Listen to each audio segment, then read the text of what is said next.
They're putting you on a pedestal. They're worshiping you. They're telling you they can't live without you. They will do whatever it takes. Please don't leave me. Please, you're the best thing that ever happened to me. Because of you, I would not be here. I would not have the things I have. I would not be the person I am today if it wasn't for you. They glorify your ego.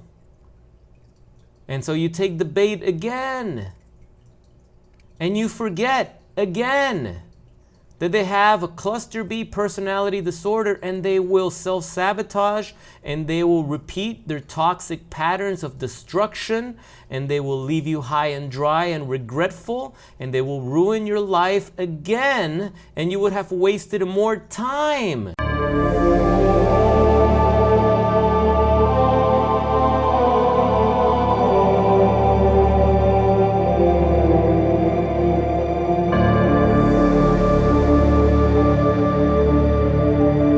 What's up, my friends? Welcome back to Psychopath Exposure. I'm your host, Kita.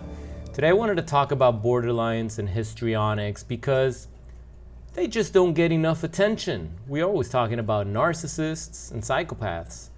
But there's so many out there, so many cluster B personality disorders under this umbrella.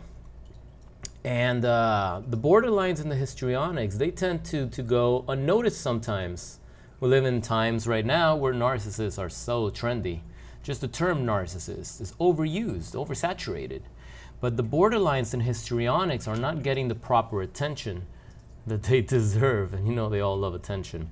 So let's talk about them because you could experience a lot of damage, personal psychological damage when you're when you're entangled with a borderline personality or a histrionic. The borderlines are very common, and they go unnoticed because they tend to feel real emotions, unlike psychopaths and high-tier narcissists, where you can argue that they don't have empathy at all and that they fake their emotions. But the borderline, man, when you see the borderline crying, like, you really believe it because it is true. Even though they'll turn around and they'll still self-sabotage and they'll still do the same nonsense that made you want to break up with them in the first place. They will genuinely regret it. They will feel the guilt. They will hate themselves and continue to self-sabotage, but they will also make all sorts of empty promises, which at the moment they truly believe that they're going to keep. Because they're putting you before them. They're putting you before them because they don't love themselves. They hate themselves. So they put you on a pedestal, which is what narcissists tend to do. They tend to idealize their victims. And they make you all these promises, all these future fake promises that never materialize. You see glimpses of it, but they never follow through. And even when it seems that they're following through, if you stick it long enough, if you stick around long enough, they're gonna disappoint you. And you'll be right back at day zero. So let's react to a comment that came in from Steen Grontved. I know I butchered your name, so you should tell me how to pronounce it. Steen says, borderlines / histrionics suffer for real. No doubt about that. I think the suicidal rate is around 10 to 11%. That's no joke. I think this is one of the things that drag us in, is that we can feel the real pain. They seem so wounded, vulnerable, and openly emotional, with a very short path between overly happiness and devastating unhappiness. Combine that with a selfish strategy developed over many years, and the fact that they are often naturally very attractive, since this is one of the common reasons why they developed the disorder in the first place. They got the wrong attention from the wrong people at an early age, and or discovered that they could easily manipulate adults into just about anything. So why change the strategy? What keeps them stuck in this hell cycle, however, is the fact that they are not able to see the big picture. How the pain they inflict in others around them backfires on them, destroying their opportunities, creating a lot of anger towards them, making them feel that everybody hates them, which becomes partly true. Second of all, only chasing fast dopamine hits with any means usually leads to a lot of agony, as most of us have learned over time. But they never will, at least not in this life. Steen, that was, man, you nailed it. You nailed it. That, very well said. Appreciate that. Thanks for sending that in. Guys, I appreciate your comments. Keep sending those in. The community is able to help each other because of your engagement and because you're sharing your strength and your wisdom and your hope. It gives everybody around you hope. And when they see that people that have perhaps been in a worse situation than yours, it makes their situation seem a lot easier to deal with. So continue sharing your stories and how you got out, or if you're stuck, share what you're going through so that other people can chime in and maybe give you a little energy, a little support that you might need to get out of your situation. But thanks again, Steen. Yeah, that's the thing with borderlines. What drags us in is that genuine suffering that we see coming from them. You see those tears. They're not crocodile tears. They are falling apart. They are hysterical. They are shaking. They are clinging to you as if you're the very last breath they're going to take. They cannot bear the thought of parting ways with you. And at that moment, it's very real because once again, it's yet another abandonment that they've had to experience, going back to their childhood. It's yet one more abandonment. Even though they're the ones that created this toxic situation in your relationship in the first place, they're the ones that started acting crazy. They're the ones that stepped out on the marriage. They're the ones that cheated. They're the ones that lied. They're the ones that continue to lie. They're the ones that continued to cheat after we gave them another chance, which we shouldn't have, but we did because we actually cared and we actually loved them. We gave them the benefit of the doubt. We gaslit ourselves into thinking that, hey, maybe they deserve another chance. Maybe this time will be different. And they kick themselves in the ass for it. And they suffer, and boy, do they suffer. And they self-harm and they self-sabotage. And they'll never forgive the person that got in between you. If there was a triangulation situation there, which they probably orchestrated, they will hate the other person, and they'll still lie, cheat, and manipulate when they come back. They will do it again, even though they know that they can't live without you. They come back and they fuck it all up again. And of course, they blame themselves, as they should, and at that moment, they believe it, and they will make you more empty promises that this time they have a plan, and they'll outline that plan. And you, the sucker, will fall for the bullshit because you can't bear the thought of being alone. Wake the fuck up. They have a personality disorder. Is this the best you can do? Someone that's disordered? That means at any given time when you're counting on them for something that's important, a life-changing decision, something you need them to be there for you, and they will totally fuck it up because the disorder kicked in. Maybe the psychosis kicked in. Maybe their fucking shit just happens to just get triggered at that moment. That moment when everything is going great, they have to self-sabotage. It's at that moment that they realize that they're a piece of shit. And therefore, since they feel like a piece of shit on the inside, the outsides have to match. It has to be a match. So they will destroy the relationship. They will destroy the vacation, they'll ruin the moment. They will, especially the borderlines and the histrionics, they blame themselves a lot. And then the victim, that's how they get caught up. Because then you start feeling bad. You start feeling bad when you see that they're suicidal. You take that to heart. You take that personally. You make their problems yours. Some of you call yourselves empaths, and you claim that you feel their feelings. You're just feeling your own feelings, triggered by the thoughts that you're creating, because you're becoming attached. You're very attached right now to the borderline or to the histrionic. You're very attached, and you feel sorry for them, and you want to help them. You really want to help them. You really want to make a difference in their life. You really believe when they tell you they're going to get it together, and they're going to do the work, and they're going to take the classes, and they're going to take the programs, and they're going to follow the strict rules that you laid out for them, or that they laid out for themselves. And at that moment, you feel like you're in control, don't you? You feel like you have your own little slave that's working hard to make you happy, to get their shit together. So in a way, there's a little dynamic that's been created now where you feel like, okay, you're in control, and they're dependent on you now because they're giving you all this power. They're putting you on a pedestal. They're worshiping you. They're telling you they can't live without you. They will do whatever it takes. Please don't leave me.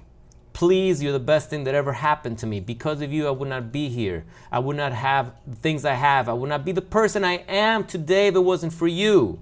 They glorify your ego. And so you take the bait again.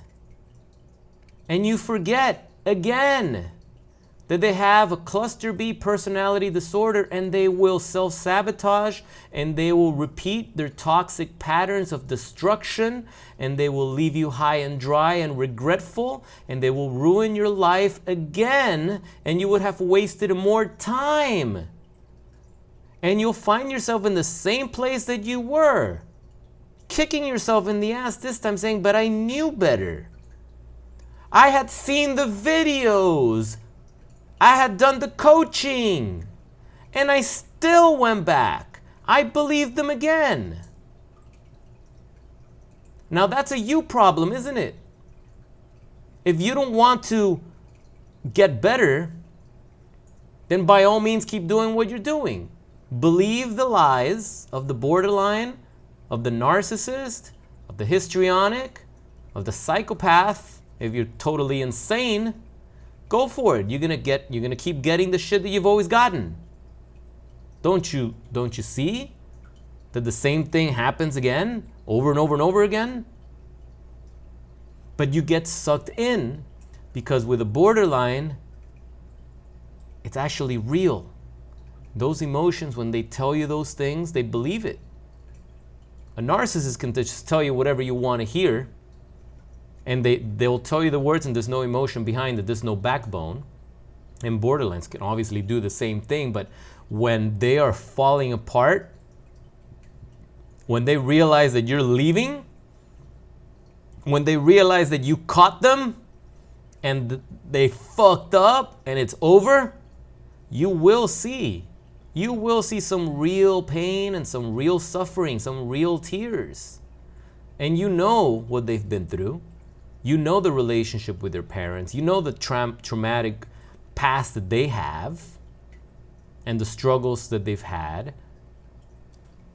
So you empathize and you feel really bad for them, and it hurts you because you care. You love them and you care. And that's why this is so difficult. It's so difficult because you actually care about someone and you want to be there for them, and you want to be their light. But these people have a disorder. And they will fuck up. Unintentionally. Intentionally. Does it matter? A fuck up is a fuck up. If your life gets ruined because of someone else's fuck up, does it matter whether it was intentionally or unintentionally? The results are the same.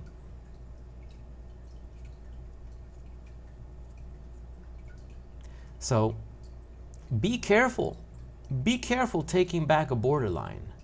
Be careful.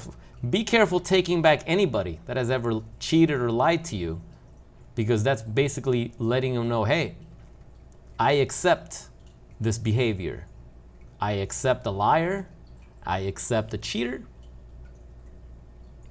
That's what you're communicating. You're communicating to them that you have no self-respect.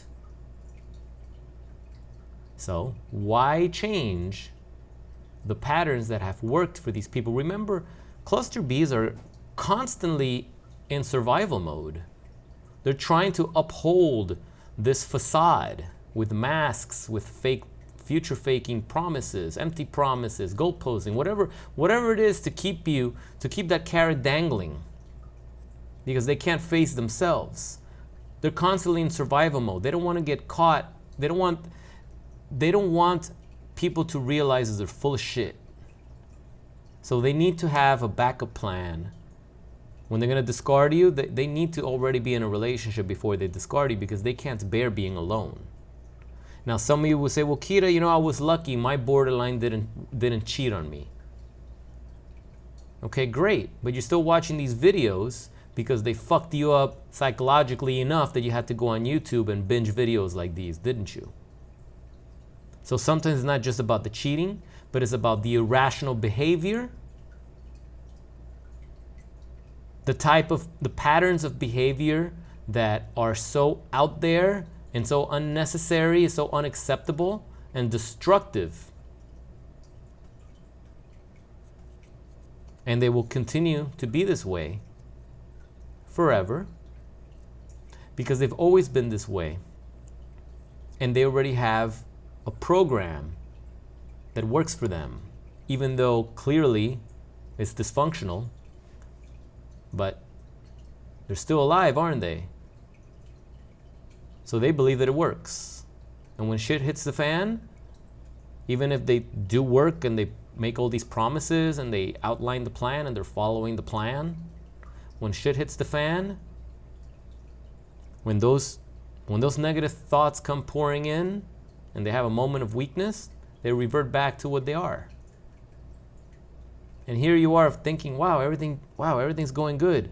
They're actually working hard on themselves. We might actually have a future together.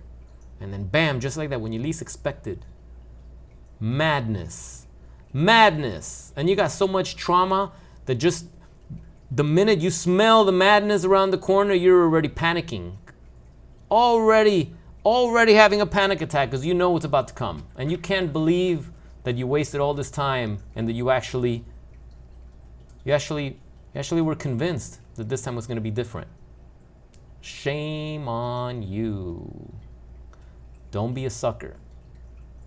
Don't be a sucker. You will kick yourself in the ass. Believe me, I've been there. You will kick yourself in the ass. But we all got free will, right? So go ahead and try it. Do what you want. Let me know how that works out for you. If you guys have had success with a borderline or a histrionic, let me know. Sound off in the comments below. I'll know if you're full of shit based on what you say, unless you don't reveal much. But I'm curious. Curious what your experience has been. Not everybody here is dealing with a narcissist or a psychopathic narcissist. A lot of people here are just dealing with histrionic, a borderline, bipolar, someone with neurosis, addictions, all sorts of other shit. All these things ruin relationships, bottom line. Isn't it easy to find someone that doesn't have a cluster B personality disorder? Wouldn't it just be easier? I think it would. I think it would. But that's my 2 cents. If you like the video, drop a like. If you don't, and drop a thumbs down. Share your experiences below. I would love to hear your situation, and I will possibly make a reaction video out of it too.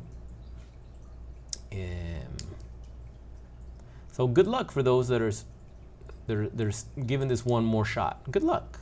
I really do hope things work out for you, even though we all know they never work out. But good luck. Maybe you'll be the exception. I don't know.